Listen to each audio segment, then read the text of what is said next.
Delighted to say now that Stephen Moffat, the lead writer and executive director of the show, is with me now. Mr. Stephen Moffat, hello, good morning to you. How are you? I'm very good. It's very excited. Very nice to see you. How excited are you? Well, it's just pretty thrilling this man. We've been sort of squirreled away making the show for ages, and now suddenly we're actually going to show it to people, and people are lining up to see it, and Peter's going to start really being the Doctor because people will see him in action. So no, it's quite special. Peter and Jenna only wrapped on the show yesterday.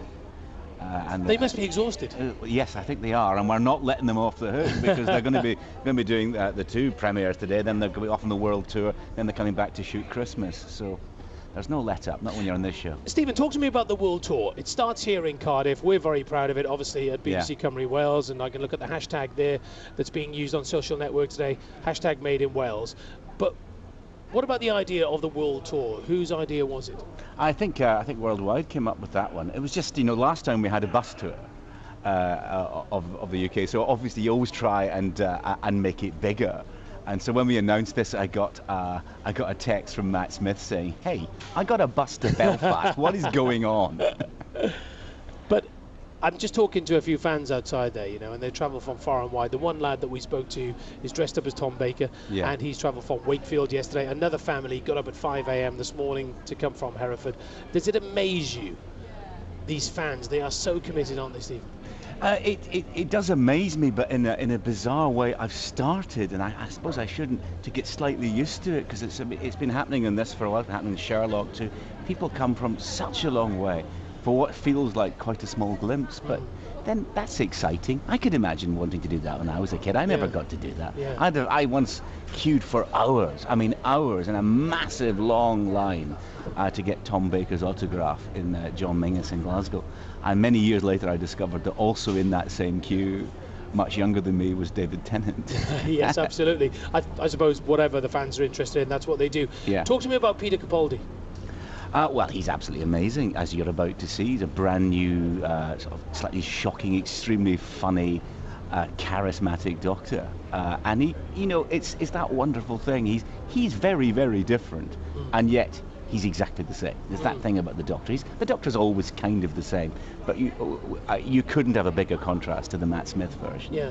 It's interesting you say funny, because obviously Peter Capaldi, we've got to know him, and I'm sure that Peter himself is probably bored of being asked this question, and I suppose in the next couple of days when he does a lot of press, there will be a lot of people will be asking him that question. How do you go from the thick of it? How do you go from Malcolm Tucker to the Doctor? But there was no hesitation in your mind whatsoever that he was the next Doctor. Well, I've seen him in many other parts other than Malcolm. He's fantastic as Malcolm Tucker. I think that's an iconic and brilliant performance. But, at the same time as he did Malcolm Tucker, he played that part in the Torchwood third series. Yes, of course. Where he was so completely different, Malcolm Tucker never crossed your mind. And again, when you see him as the Doctor, you won't be thinking Malcolm Tucker. He's an actor of that class. Without seeming to change much, he just conveys a completely different person. Yes, yeah. But was it important that you maintained that sense of humour through the thread of this Doctor? I think if Doctor Who without humour just isn't Doctor Who. Doctor Who is... He's one of the few sci-fi shows that are sort of laugh out loud funny at the same time as being really, really frightening. And that's quite a thing we do, because we do some proper scary stuff sometimes in Doctor Who. Yeah, no, it's proper scary. Yeah, absolutely. But you sort of get away with that because then you throw in some really great gags. Yeah. But that's my memory of watching it as a child. That's what I'm sort of recreating in the show we do now. Is you never knew what was going to happen next. Either you would be absolutely behind that sofa, and it's not a myth. I did get behind the sofa. Or you'd be laughing at how funny Tom Baker was tripping over his skull. But also, Stephen, what I'm fascinated by, and I'm sure many people tell you this, my family, my kids, they love it. It's Saturday evening entertainment. When you're sitting there at your laptop and you're writing the next Doctor Who and the next episode, are you conscious of that, knowing that there are families up and down the country, all around the world, who are sitting together? We don't very often get these moments, do we, in television terms, Stephen? Appointment viewing, the way we watch TV has changed so much. But it's probably the only show still left on British television where families sit around the TV, they wait for Doctor Who. Is that important for you, that it appeals to the crazy fans out there who love you, love your work and love Doctor Who, but also the families and young families? Well, absolutely. The breadth of the audience is massively important. It's what's a 4-year-old going to get out of this? What's a 94-year-old going to get out of this? And how do you make them feel that it's their show? it's everyone else doesn't really understand this. I, at the age of 4, understand it properly. It's basically about a lot of colour and explosions and funny things happening. And the 94-year-old is saying, no, it was much better when it was William Hartnell. Yeah. You know, you really are addressing that entire age range. But the truth is, when I'm sitting writing it, that's probably not what I'm thinking. I'm probably just thinking, what would I want to see in Doctor Who? Yeah. What would I want to watch? Because, you know, I grew up being the most dedicated Doctor Who fan you could be. So I'm just sort of assuming that or hoping that if it's something that I find scary or funny or enthralling, that other people will too. And I know that we've spoken about this many, many times, you know, when I had the honour and the privilege of being asked to conduct the Q&A with you at the Wales Millennium Centre a couple of years ago at the Doctor Who convention. We discussed this many times. But I just want to ask you this now. When you see the fans lining up there, and look at them now, they're outside there, there are a couple of thousand here already. Yeah. Does it still amaze you, Stephen, that Doctor Who, it came back? People had forgotten about Doctor Who. It came back many years ago, and BBC Wales decided to run with it. Yeah. Does it amaze you that it's now the phenomenon that it is? It amazes me that it's still the phenomenon, because this doesn't really happen. This doesn't really happen. I thought when it came back, and it was a huge, you know, era-defining hit. And I remember Russell saying, "Oh, we'll get 10 years out of this." And I thought, yeah, we probably will.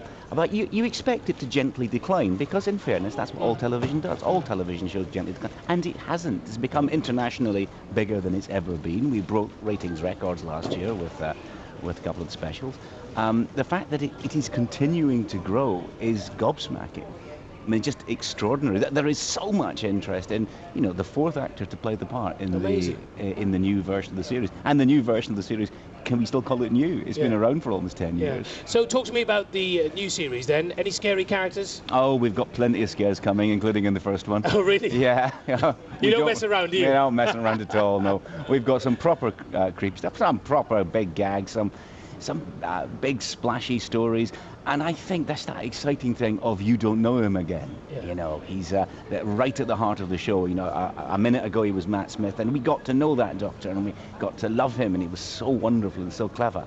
And then suddenly you yank everything around, and you don't quite know where you are with this strange new man. Yeah. So we play all of that quite excitingly, but we saw some cracking monsters. Yeah. Do you know something as well, Stephen? Just finally, you know, I was intrigued as to how Peter was going to play this role. I still am. I've seen a little bit of the first episode. I'm so excited about looking at the screening. But I have to say to you, your designers, and how much of involvement do you have? He just looks the part. That image that I'm looking at right now with the beautiful red lining of the jacket and the top button, which is very fashionable right now, is done up. How much of an involvement do you have then with your designers in the way you dress him and you want to dress him? Well, do you know, when we first cast Matt all those years ago, I realised that the least productive, useful member of the team talking about the costume was me. So I fired myself from the conversation, saying, actually, I don't know what I'm talking about. You guys go and sort it out. And they did brilliant. And this time round, I just said, you know, to Peter and to Howard, Howard Burden, our very brilliant costume designer, off you go, and provided you don't come back with a clown outfit, I'll be happy. And I loved what they did. I thought it was really terrific. It's not what I expected. And it has that thing, because it's a tough old costume. It's got to be tremendously distinctive. You've got to be able to look at this guy from every angle and say, that is definitely Doctor Who. There's no question that's Doctor Who. At the same time, he's got to be able to walk onto a spaceship bridge, or into a pub, or into a restaurant, or into a military base, and people take him seriously. Yeah. So, you know, you really don't want to dress him in a clown outfit. He looks the part. Listen, Stephen, thank you very much. It's always a pleasure to talk to you. Thank you very much indeed. And I'm also conducting the Q&A later on stage.